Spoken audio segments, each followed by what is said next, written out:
Hi, my friends. No fancy intro today, just jumping right in. This is Margaret Meloni, and it's the Death Dhamma Podcast.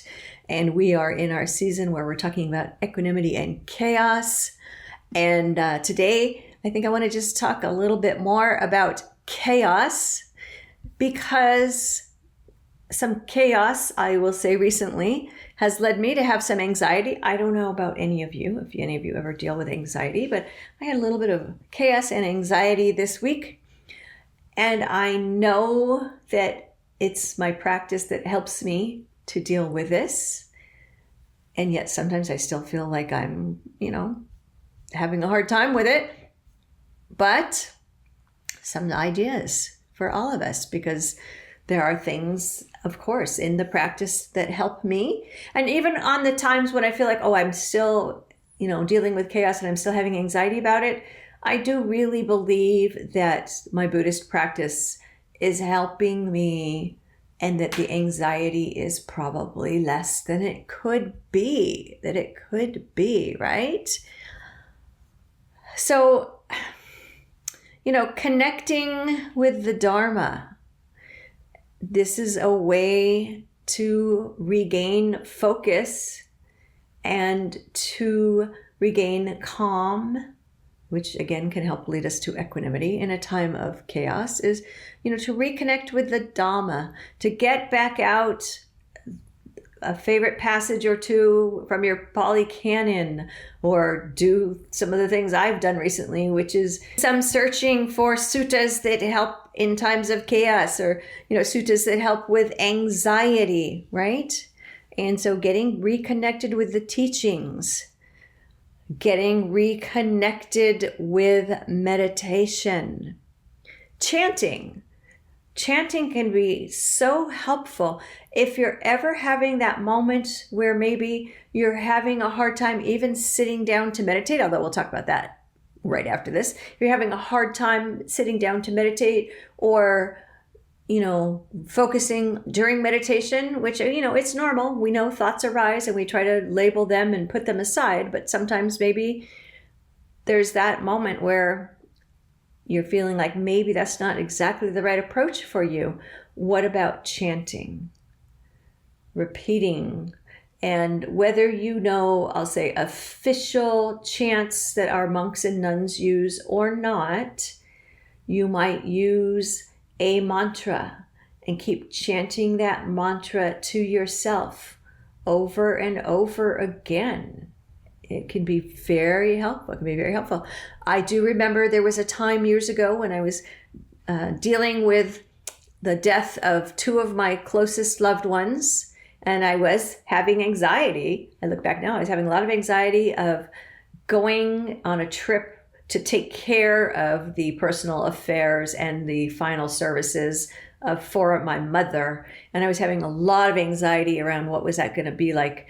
And someone gave me a mantra to chant to myself, which was, you are calm, cared for, and connected.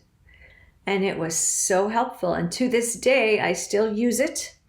And so you can bet that I was using it this last week. So try chanting or mantras.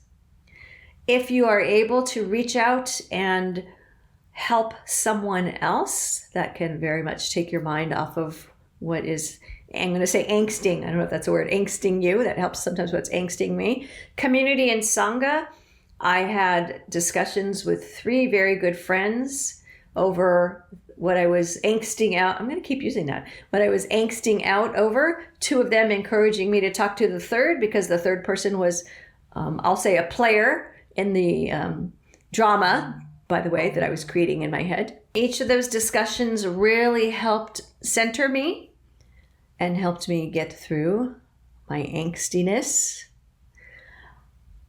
and enhanced self-awareness, right? Was some self-awareness of, this is where I am, this is what I'm feeling, and admitting it. I mean, I wasn't running around all over the place going, oh my gosh, I have so much anxiety, but just saying out loud to some people around me, I'm having a lot of anxiety around this thing, was tremendously helpful. Some other things that can be helpful is to think about something you love, something you truly enjoy, and also see if you can try to spend some time doing that so that when you're having some anxiety and having trouble dealing with chaos, think about some things that bring you joy and see if you can find a way to participate in those things, even though you're feeling angsty. Keep moving. Movement is so important, and regular movement does help a lot. And you know what? In this past week, I'm having this challenge that I'm sharing with you a little bit about, I didn't exercise as much as I usually do because I was in the middle of transitioning from one exercise program to the other. And I think maybe I might have shortchanged myself on movement. Have good conversations. We already discussed that. See if you can do something that's creative, something that takes your mind off of, the black and white. Listen to music, dance, draw, journal, whatever it is that makes sense for you. And then be, true to who you are, for sure. And coming back to meditation, if sitting meditation isn't working for you, try just breathing. And when I say just breathing, hopefully you're continuing to breathe all the time, but we aren't always thinking about the breath. So what I really mean right now is to stop and take in a deep breath and let a deep breath out. Just stop and have some focused breathing. And another item I'm going to offer up is walking meditation. So take a nice walk at a steady pace. Don't necessarily listen to music.